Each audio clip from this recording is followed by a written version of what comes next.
कई जिंदगियां उजाड़ देते हैं।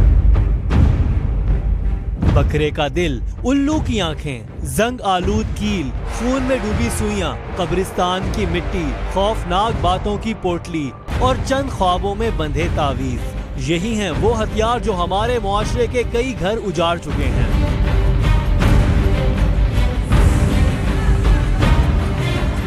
परेशानियों में मुब्तला लोग अक्सर इनका शिकार बनते हैं। सच कहें तो हमारे मुआशरे का हर दूसरा शख्स किसी न किसी परेशानी में मुब्तला है।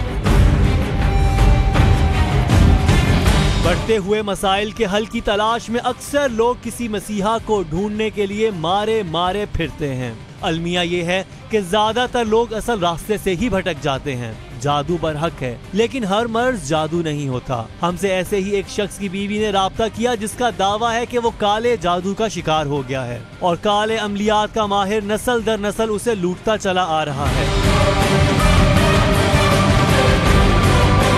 क्योंकि इस बेचारे शख्स का दिल और दिमाग दोनों उसके कब्जे में हैं। इंकशाफ की टीम आपको ये तो बताएगी ही कि असल कहानी क्या थी, लेकिन उससे पहले जरा इनकी दास्तान सुनिए।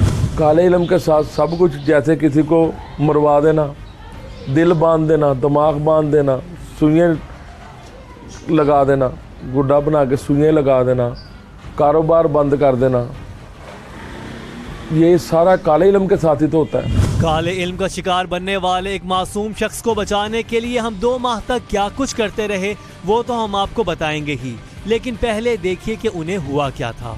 जनाब, मैं अच्छा भला काम करता था।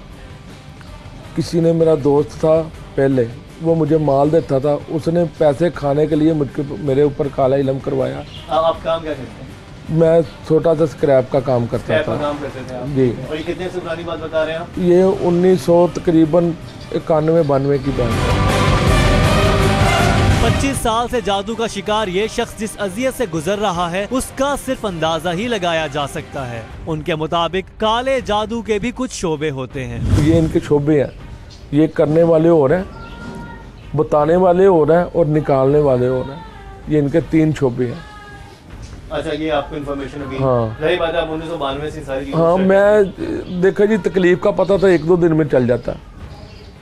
इतने ऐसे में मुझे नहीं पता चलना तो कैसे पता। तो ये लोग कौन से जिन्होंने आपके साथ किया? ये करने वाले हैं, निकालने वाले? ये निकालने वाले हैं, करने वाला कोई और है। अच्छा, करने वाला और होता है, बताने वाला कोई और होता है और निकालने वाला कोई और होता है। जी।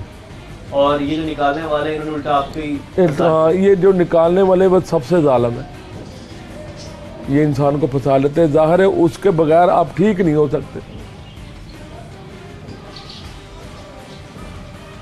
अगर ये दिल बकरे का जैसे है, एक मिसाल है, ये मैं लेके आपके खिलाफ काले इल्म वाले से ले जाके इसके करवा देता हूँ ना, वो इसको बांध देगा।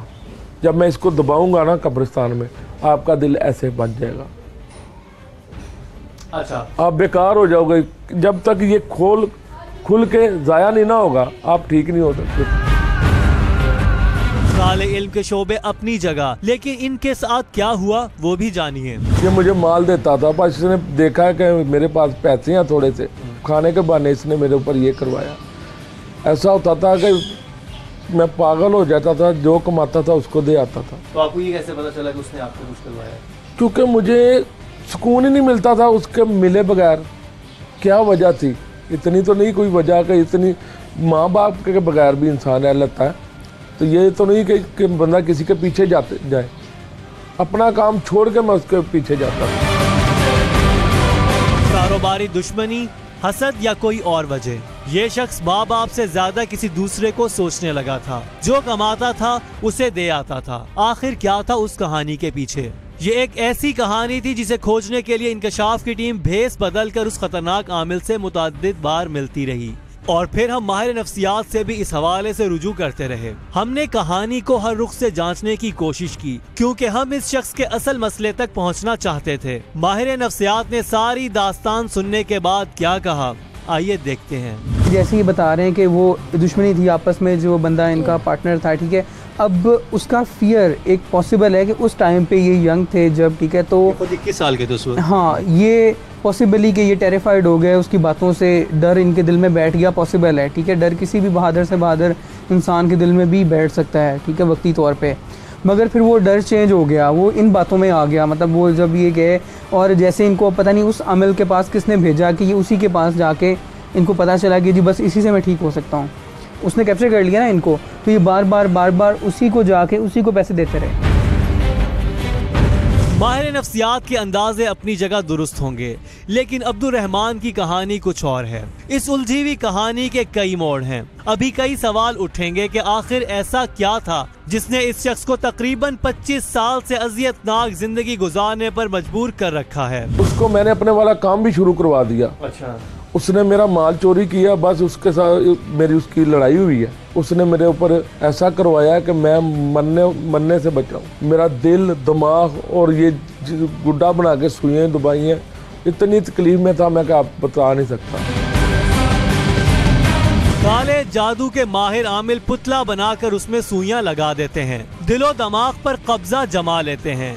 उनका शिकार बनने वाला दौलत कमा कर उनके कदमों में ढेर करता चला जाता है। इस शख्स का दावा है कि उस पर यही सब बीत रहा है, लेकिन ये सिर्फ कहानी का एक रुख है, दूसरा रुख भी देखिए। हमारे माशरे में अभी तक भी लोग अवेयर नहीं हैं। उनके पास जाते हैं, वो समझते हैं कि जी शायद साजिश की वजह से ऐसा हो रहा है, बुरी नज़र से ऐसा हो रहा है, किसी ने तावीज़ गंडे कर दिए हैं, हमारे घर के ऊपर बुरी नज़र लग गई है। उसका वायदा हल है कि हमने पीर साहब के पास जाना है। जब वहाँ पर अच्छा लुटा के और जब उसका हल कोई नहीं होता और वो मर्ज़ बढ़ता चला जाता है और जब वो बहुत ज़्यादा इस तरह के मर्ज़ में बदल जाए कि वो अपने आप को नुकसान पहुँचाता है, घर वालों को नुकसान पहुँचाता है, उसकी ज़हनी कैफियत उसके काबू से बाहर निकल जाती है, फिर उसे बांध के तो फिर वो समझते हैं कि इसको हम मेंटल हॉस्पिटल या हम ऐसी जगहों पर ले जाएं।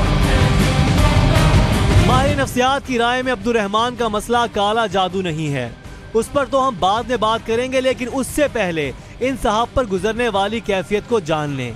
ये काला जादू था या नहीं, लेकिन सच यही था कि अब्दुल रहमान की जिंदगी अजाब बन चुकी थी। उसने अपनी आंखों से अपने ऊपर हुए जादू के सबूत देखे थे। उसने वो अजियत झेली है जो उसे पल पल मार रही है। जाहिर है मुझे तकलीफ ही ऐसी थी कि मैं ECG करवाऊं, कुछ नहीं आता था। डॉक्टर के पास जी कुछ भी नहीं आता था। पर मुझे आपकी उम्र क्या थी?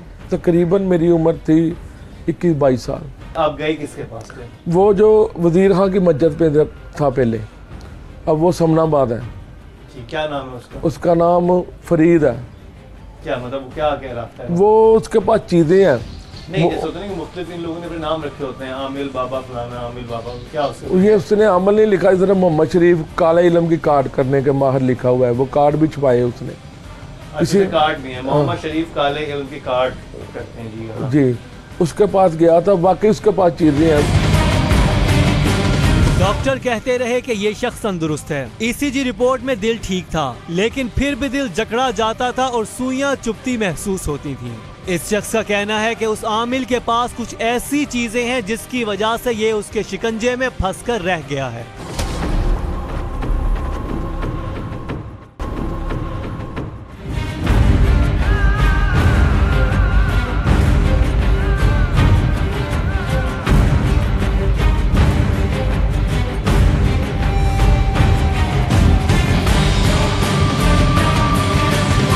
जब मैं उसके पास गया ना तो उसने मुझे एक तस्वीर कढ़ाई, उसने कहा कि तुम्हारे ऊपर काला इल्म हुआ है।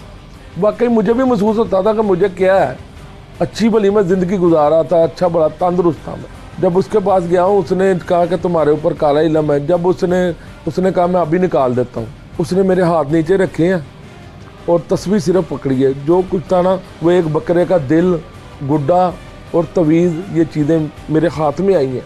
कहाँ से?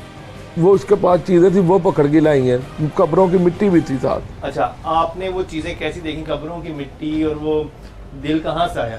पता नहीं, हाथों में आपकी आंखें खुली थी, बंद थी, क्या था? बिल्कुल खुली थी मेरी आंखें। उसके पास चीजें हैं, बकायदा है उसके पास। उसके बाद चीजें होंगी, लेकिन आपने वो सिचुएशन क्या थी? आप यूं करके आप हाथ खोल के बैठे हुए? हाँ जी, मैं हाथ खोल के बैठा हूँ। और फिर उसने ऊपर सिर्फ कपड़ा लिया। हाँ। तो वो तस्वीर पकड़ी है, जो कुछ है उसने कहा निकाल के लाओ। वो जो कुछ था मेरे हाथों में आ गया। अनदेखी ताकतें कुछ चीजें लाती हैं। आंखों के सामने हाथ खून आलूद दिल, सुइयों और कब्रिस्तान की मिट्टी से भर जाते हैं। ये मंजर किसी भी शख्स को खौफजदा करने के लिए काफी है। कहानी यहीं खत्म नहीं होती, बल्कि असल कहानी यहाँ से शुरू होती है। अगले 25 साल तक ये शख्स इस जादू का गुलाम बन जाता है। वजह क्या थी? ये भी जानिए। अपने पास रख लिया। अच्छा, उसे जाया नहीं किया। आपका कहना ये है कि अगर वो चीजें जिन पे अमल हुआ वो जाया कर दी जाए तो इंसान बिल्कुल ठीक हो जाता है। ठीक हो जाता है। हाँ, लेकिन मैं ये आप सबको पैगाम दूंगा, अगर किसी के ऊपर कुछ होता है ना, कोई तो वजह होती है। अगर मैं आपके खिलाफ कोई चीज़ करके दबाऊंगा ना, इल्म करके दबाऊंगा, आपको तकलीफ हो जाएगी कि वो इसकी वजह से हुई है। अगर वो ये चीज़ ज़ाया हो जाती है तो आप ठीक हो जाते हैं। सही, तो उसने ज़ाया नहीं की, उसने अपने पास रख ली। जी। काले जादू का शिकार होने वाले इस शख्स का कहना है कि जादूगर ने अमलियात वाली चीजें अपने पास रख लीं और फिर खुद ही नहीं बल्कि उसकी अगली नस्ल भी उन्हीं चीजों के बलबूते पर उसको लूट रही है। हमारे पास एक और पैगाम भी है, आइए देखते हैं कि माहिर नफ्सियात क्या कहते हैं इस हवाले से। मैं आपको एग्जांपल देता हूँ। डेंगू जब फैला है, डेंगू की वबा फैली है, तो लोग बड़ा इससे इम्पैक्ट वो हुआ उन पे। तो कुछ पेशेंट्स को पता चला कि ब्लड इसमें जो है ना वो उसकी चेंजेस आते हैं, ठीक है। अब पेशेंट्स ऐसी कंप्लेंट्स भी कर रहे थे जी कि मेरा दिल जो है वो डूब रहा है, ठीक है, मेरे दिल में कुछ हो रहा है क्योंकि इसमें ब्लड जो है वो चेंज होता है, ठीक है। अब आप इससे अंदाज़ा लगाएं कि किस तरह एक फैक्ट, अगर उनको एक बात पता चल गई है कि जी ब्लड चेंज होता है, हालांकि दिल को कुछ भी नहीं होता, डेंगू में दिल को ऐसा कुछ भी नहीं होता, ठीक है। मगर आप देखिए कितनी जल्दी उनका माइंड बन गया और उन्होंने ये फील करना शुरू कर दिया कि मेरे दिल में कुछ हो रहा है। बिल्कुल इसी तरह जब इनको बताया दूसरे आमिलों ने कि जी इसमें ये होता है, आपके दिल में ये हो रहा है, बकरे का दिल रखा, ये किया, वो तमाम चीज़ें फिर वो इंसान जो है फील करना शुरू कर देता है, ठीक है, वो उनके बारे में सोचता है। माहिर नफ्सियात तो बहुत कुछ कहते हैं, लेकिन कहानी अभी मुकम्मल नहीं हुई। एक आमिल किस हद तक जा सकता है उसका अंदाजा इस दास्तान से बाखूबी होता है कि अब्दुर्रहमान जिसे मसीहा समझकर मिला वही उसको ब्लैकमेल कर रहा था। बस बैठा है आराम से, सुकून से, उसको कोई मसला नहीं है कि कोई दुनिया उसके पास बड़े ज़्यादा रो के आ रहे हैं, कैसे आ रहे हैं, कितने पैसे मांग रहे हैं, कितने मांग रहे हैं। तो मैंने उसके वालिद साहब को कितने 40-50 हज़ार रुपया दिया था। मैंने खुद उनके बाप को पकड़ाए थे पैसे कि हमें हमारी जान छोड़ दो, हमारे छोटे छोटे बच्चे हैं, पता नहीं कैसे कमाए हैं कैसे नहीं, आप बड़ी मेहरबानी होगी। तो उन्होंने कहा कि ठीक है, मैं आइंदा से नहीं करूँगा। तो आप मेरी बेटी हो, मैंने पैसे नहीं रखने, मैं बैंक में रख देता हूँ, जब दिल करे मुझसे आके ले लें। तो फिर थोड़ी देर बाद आ गए हैं, फिर थोड़ी देर बाद इनके पास साथ फिर ऐसे ही मसला हो गया। फिर दोबारा गए हैं तो उन्होंने ना कोई पैसे देते थे तो मसला बिल्कुल ठीक हो जाता। हाँ जी, थोड़ी देर सब ठीक हो जाते थे। फिर दोबारा हम गए हैं उनके पास, तो ईद आने वाली थी, तो उसने ना मुझे उनमें से मेरे ख्याल 5,000 रुपया दिया था। तो कह रहे थे कि बच्चों की ईद है कि चलो तुम थोड़ा बहुत कर लेना। मैंने कहा मुझे पैसे नहीं चाहिए, बस इनको ठीक कर दें आप। अच्छा, उसने पैसे भी दिए? हाँ, वो जानबूझ के करता था मुझे कि मतलब उन पैसों में से ना मुझे दे दिए। तो फिर उसने कहा कि मेरे सर पे उसने हाथ रखा है, आप मेरी बेटी हो, मैंने नहीं पैसे रखने, मैंने बैंक में रखे हैं पैसे आपने, मैं जब आप दिल चाहे आपसे ले लेना, मुझसे आके ले लेना। तो आपने कहा नहीं कि पैसे दे दूंगा? नहीं, ये ठीक नहीं होते थे। तो फिर हमने उसके बाद उसके वो हो तो गया, फिर उनकी माँ उसके बेटे को इतनी बार दिए हैं पैसे। क्या किसी का दिमाग काबू किया जा सकता है? इसी सवाल का जवाब माहिर नफ्सियात से पूछें तो वो उसे हिप्नोटाइज कहते हैं। अगर माहिर नफ्सियात दिमाग काबू करने के किसी अमल को तस्लीम करते हैं तो कहीं अब्दुर्रहमान वाकई किसी बड़ी मुश्किल में तो नहीं फंस चुका? वो मुझे ब्लैकमेल करता है, इतने पैसे दे दो, इतने पैसे, लोग हमें गाड़ियाँ दे जाते हैं, कोई कुछ दे जाता है, कोई कुछ देता है। मैंने उसको बड़ी मिन्नत समाजत उसके पाँव में। आपको होता क्या था? क्या वो दिमाग काबू कर लेता मेरा, 24 घंटे ध्यान उसकी तरफ रहता है। क्या ध्यान रहता है आपको? जैसे उसकी शक्ल मेरी आंखों के आगे रहती है।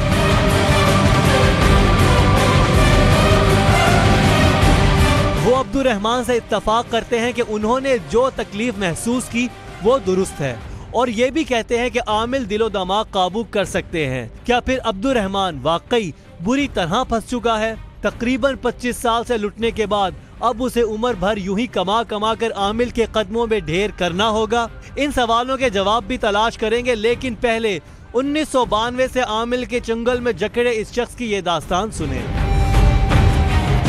हम अब्दुर्रहमान साहब ये बात नहीं कर रहे, हम आप पे मुकम्मल यकीन रखते हैं। जो आप बता रहे हैं ना कि मुझे फ़ील होता है, दर्द फील होता है या वो सब कुछ, हम ये नहीं कह रहे कि आप झूठ बोल रहे हैं, ठीक है, बिल्कुल नहीं हमारा ये मतलब। मगर साइकोलॉजी ये कहती है, हिप्नोसिस शायद सुना हो आपने, कुछ व्यूअर्स जो हैं वो जानते होंगे, हिप्नोसिस बड़ी मशहूर टेक्निक है साइकोलॉजी के अंदर, ठीक है। अब हिप्नोसिस के अंदर भी ये होता है कि जो लोग उसका असर में आते हैं सिर्फ वही लोग हिप्नोटाइज होते हैं, ठीक है। इसका मतलब ये कि सजेस्टेबिलिटी खुद बंदे के अंदर है। अगर मैं सजेस्टेबल हूँ तो ही एक साइकोलॉजिस्ट मुझको हिप्नोटाइज कर सकता है, अगर मैं नहीं हूँ तो वो कभी मुझे हिप्नोटाइज कर ही नहीं सकता। सेम ये केस है कि वो देखता है बंदा, जो ये आमिल है वो ये देखता है कि कौन सा बंदा जो है सजेस्टेबल है, किसको वो किसके माइंड को वो कैप्चर कर सकता है, किसके दिमाग के साथ गेम कर सकता है। ये चीज़ है इस सिनेरियो के अंदर। जो 1992 था वो ही आज है।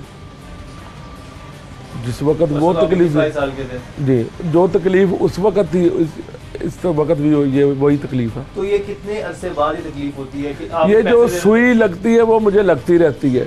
ये दिल जैसे मेरा पकड़ा हुआ है, ये पकड़ा ही रहता है। मगर वो जब मेरा दिमाग काबू करता है ना, फिर मैं ज़्यादा बेबस हो जाता हूँ। दिमाग काबू होने में आपको क्या होता है?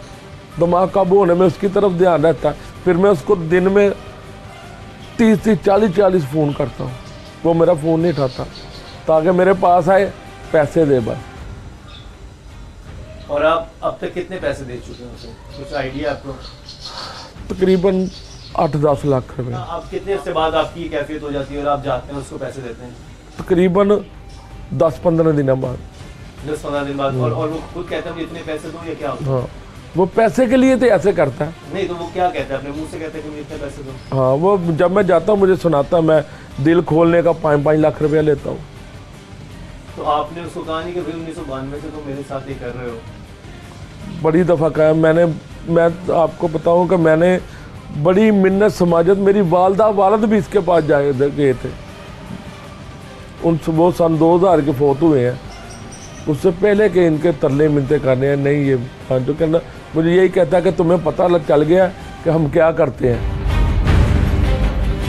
एक तरफ माँ बाप भी आमिल की मिन्नतें करते करते मर गए और दूसरी तरफ असल आमिल भी पैसे लूटता लूटता इस दुनिया से चला गया। लेकिन जाते जाते लूट मार का ये सिलसिला अगली नस्ल तक मुंतकिल कर गया। अब आमिल का बेटा अब्दुर्रहमान का दिल काबू किए बैठा है और अब उसकी बीवी उसकी मिन्नतें करती है। जब से मेरी शादी हुई है उसके बाद ही पता चला था कि ऐसे इनका है मसला। पहले तो इसकी अम्मी जाती थी इनके साथ, तो वो सब वो शरीफ होता था, वो जो शरीफ हाँ जी जो मर चुका है। हाँ जी, तो मैं तो बड़ी अब जाने लगी, थोड़ी सही हो गया मुझे। अब्दुर्रहमान और उसकी बीवी को यकीन है कि आमिल ने दिल काबू कर रखा है। अब उसे जब जब पैसों की जरूरत हो वो ऐसा अमल करता है कि उसे पैसे दिए बिना उनकी जान नहीं छूटती।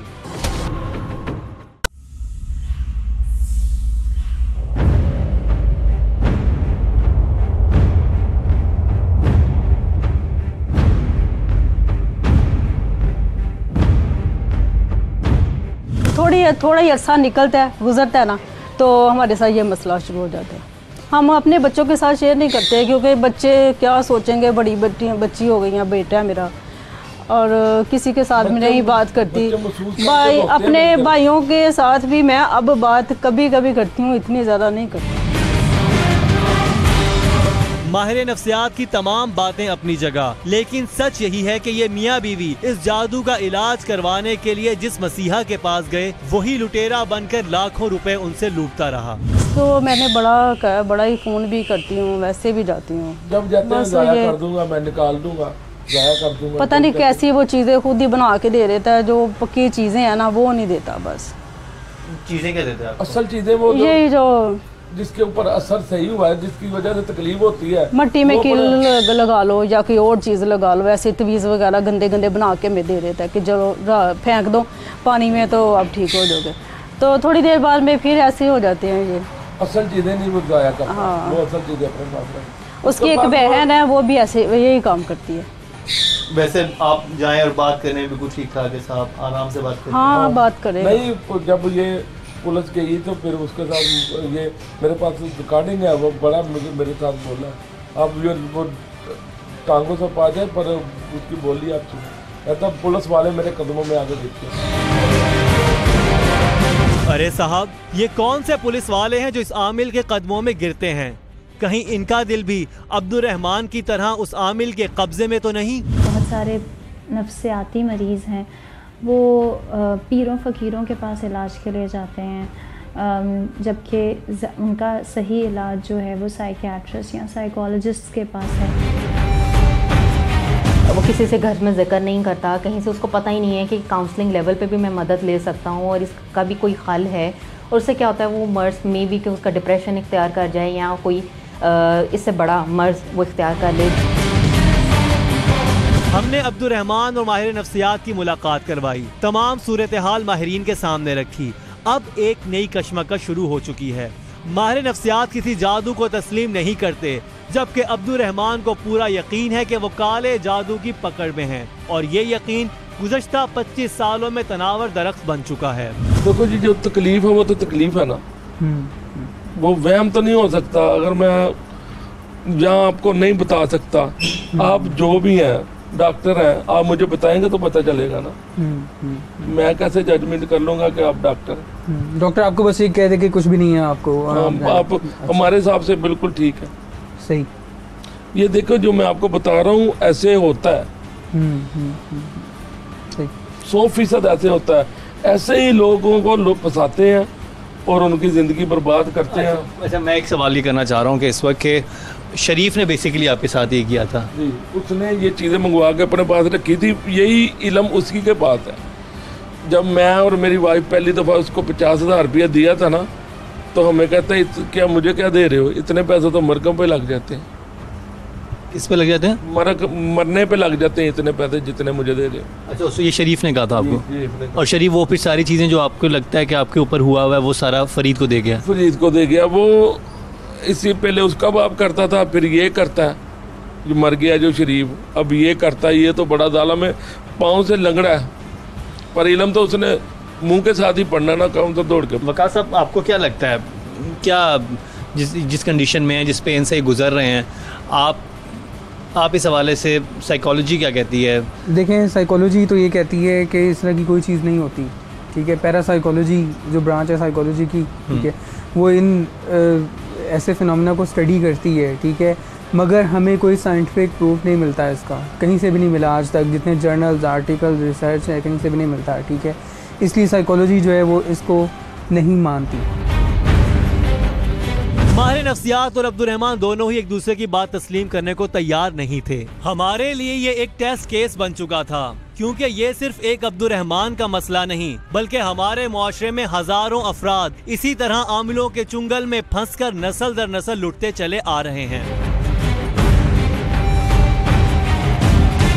हमने एक फैसला किया, एक ऐसा फैसला जिसका शिकार हमारी टीम भी बन सकती थी। हम इंसानियत को बचाने और सच सामने लाने के लिए किसी भी खतरे का सामना करने को तैयार थे। अब्दुर्रहमान के बकौल ये खतरनाक आमिल और उसका खानदान 25 साल से उसका दिल और दिमाग काबू किए हुए था। इसके बावजूद हमारी टीम के 2 बहादुर रुकन जाली मियाँ बीवी बनकर बे औलादी और कारोबार में नाकामी का मसला लेकर इस आमिल के आस्थाने पर गए।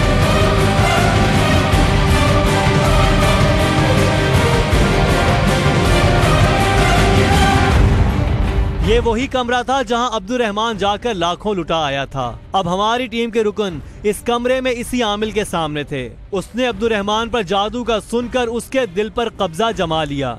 हम भी उसके सामने थे और उसे बता रहे थे कि हमें ये तावीज मिले हैं। ये वही तावीज थे जो हमने दफ्तर में बैठकर खुद ही तैयार किए थे। इस आमिल को ना तो ये पता लगा कि उसकी वीडियो बन रही है, ना ही वो हमारे जाली तावीजों को पकड़ सका, और ना ही उसे किसी जिन ने ये बताया कि ये दोनों सहाफी मियाँ बीवी नहीं हैं। ये इस कदर पहुंचा हुआ आमिल था कि उसने अमलियात के लिए हमसे फल और सब्जियां मंगवाई। सब्जी तो शायद उसे पसंद न आई और उसने वापस कर दी, लेकिन फल उसने अपने अमलियात के लिए जरूर रख लिए। ये अमलियात हमारे जाने के बाद सारे घर ने मजे ले लेकर खाए होंगे। हमारी टीम 4 बार उसके आस्थाने पर गई, उसे मुंह मांगी रकम भी दी और उससे काले जादू का तोड़ भी करवाया। ये सब हमने अब्दुर्रहमान और उन जैसे सैकड़ों लोगों को सच बताने के लिए किया, ताकि वो ऐसे ढोंगी आमिलों से बच सकें। इसीलिए ये वीडियो और जाली आमिल की हरकतें अब्दुर्रहमान को लाकर दिखाई गईं। ये अंदर यही ऐसे ही जाते हैं? बिल्कुल यही है।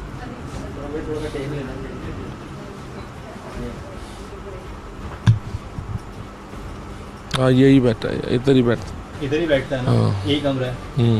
अच्छा, आपको कोई मर्तबान नजर आ रहे हैं कहीं पे? मर्तबान टाइप चीज़ जिसमें आपने कहा था कि ये चीज़ यही है वो लंगड़ा। अब्दुर्रहमान को हमने सारी वीडियोस दिखा दी। उन्होंने तस्दीक कर दी कि हम इसी ढोंगी के पास गए थे जो उन्हें लूटता चला आ रहा है। ये अब आपके सामने जी दूसरी फुटेज चलने लग गई है। तो ये आपके ख्याल में क्यों नहीं पहचान पाया? किसी फुटेज भी बन रही है और ये जो रिपोर्ट्स दिखाई जा रही हैं ये जाली दिखाई जा रही है, और जो लोग हैं वो भी जाली हैं। देखो जी, अगर इतना पहुंचा हुआ था तो देखो मेरी बात सुने, अगर वो जिसको फंसाता है उसी ने जाना है ना। देखिए मैं अब आपको यही बात बता रहा हूँ कि हमारे जो टीम के लोग गए थे वहाँ पर, उन्होंने यही बताया कि हम बड़े खाते पीते घरों से हैं। उसने उन्होंने यही शो किया, उन्होंने ये नहीं कहा कि हम कोई दोबारा उसने कोई डिमांड नहीं की। वो डिमांड्स कर रहा था, लेकिन देखें उसने सबसे पहले क्या कहा कि आप पे जादू हुआ हुआ है। ठीक है, यही अब ये तो मेरी टीम के लोग हैं, इन पे कहाँ से जादू हुआ हुआ है? थोड़ा सा ना, आप जैसे आप बता रहे थे कि आपने वो बंदा भेजा तो ये पहचान गया और इसने आपको कहा जी कि आपने बंदा भेजा है। हाँ। इसको पता लग गया, ठीक है, मगर इनका पता क्यों नहीं लगा? इनका पता उसे क्यों नहीं लगा? उसने जाके इसको बताया था ना, उस बंदे ने बता दिया खुद ही जाके। तो इन बंदों ने क्यों नहीं बताया? ये तो पता करने नहीं है ना उसके पास। नहीं नहीं, ये मतलब कि वो पहचान ही नहीं सकता कि वो उस पहचानने की कैपेबिलिटी रखता ही नहीं है किसी को। मैं आपका, देखो मेरी बात सुने, ये एक अलग चीज़ है, जो मैं कह रहा हूँ वो एक अलग चीज़ है, ठीक है कि नहीं? मैं जो इसकी जिद में आके बचे हुए हैं, मैं आपको उनसे मिलवाऊंगा, फिर आप यकीन करेंगे। आमिल की वीडियो सामने आने के बाद एक और बहस शुरू हो गई। खौफजदा अब्दुर्रहमान अभी भी उसे ढोंगी मानने को तैयार ना था। क्या माहिर नफ्सियात के दलाइल और हमारी सारी मेहनत रायगां जाने वाली थी? जिस तकलीफ से आप गुजरे, जो चीज़ आपको लगती है वो आप बेहतर जानते हैं, लेकिन हमने जो अपनी सी कोशिश की, हमारे ध्यान में तो एक छोटी सी बात है कि अगर वो बंदा एक इतना इल्म का माहिर है, ये करता है, ये जानता है हर चीज़, अब हमने उसके हाथ में जाली तावीज़ दी है। ठीक है, हमने खुद कुछ लिखा, ये पढ़ा लिखा नहीं है, चले इल्म तो है ना उसके पास, इल्म है, काला इल्म करता है। अब हमने उसको ये दिए कि ये जी मिली हैं। अब उसके बाद उसका रिप्लाई आपको दिखाते हैं कि वो कहता क्या है उसके बाद कि भाई ये कितना बड़ा हुआ है, आपके ऊपर क्या क्या चीज़ें हुई हुई हैं। तो इसका मतलब ये सब ड्रामेबाजी अगले इंसान के जहन को पकड़ने की बात है। जिसने अपना जहन उनके हवाले कर दिया वो पकड़ा गया, जिसने नहीं किया वो नहीं पकड़ा गया। नहीं, मैं ना असल में डर गया हूँ। आप यही है, यही बात, इससे डर गया हूँ। अगर मैं इसके आगे पड़ जाता ना इसको, तो ये कुछ ना होता।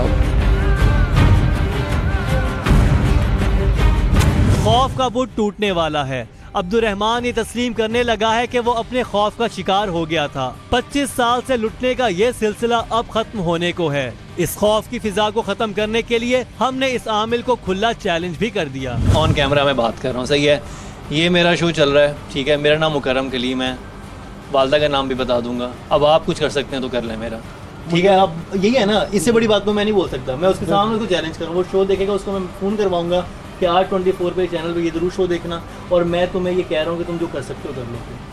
मैं तो ये कह रहा हूँ, और अगर मेरे साथ नहीं हो तो फिर आप ये रहन से निकाल देंगे। देखें ना, मैं तो खुली दुश्मनी ले रहा हूँ, मैं तो नेशनल चैनल पे आके उसको सब कुछ बोल रहा हूँ। आमिल को खुले आम ललकारने के बावजूद अभी एक बड़ा मसला बाकी है। अब्दुर्रहमान को इस खौफ से छुटकारा पाने के लिए माहिर नफ्सियात के पास जाना होगा, लेकिन हमारे मुआशरे में माहिर नफ्सियात की मदद लेने वाले को पागल समझा जाता है, जो कि इंतहाई गलत बात है। इसी हिचकिचाहट का शिकार अब्दुर्रहमान भी है। सवाल यह है कि क्या माहिर नफ्सियात के पास सिर्फ वही अफराद जाते हैं जो पागलपन का शिकार हों? हमारी जो जनरल पब्लिक है उसके अंदर एक्सेप्टेंस नहीं है टुवर्ड्स साइकोलॉजिकल प्रॉब्लम्स। वो ये समझते हैं कि अगर कोई इंसान साइकोलॉजिकल प्रॉब्लम के साथ, किसी नफ्सियाती मसाइल के साथ अगर साइकेट्रिस्ट या साइकोलॉजिस्ट के पास जा रहा है तो शायद वो पागल हो चुका है।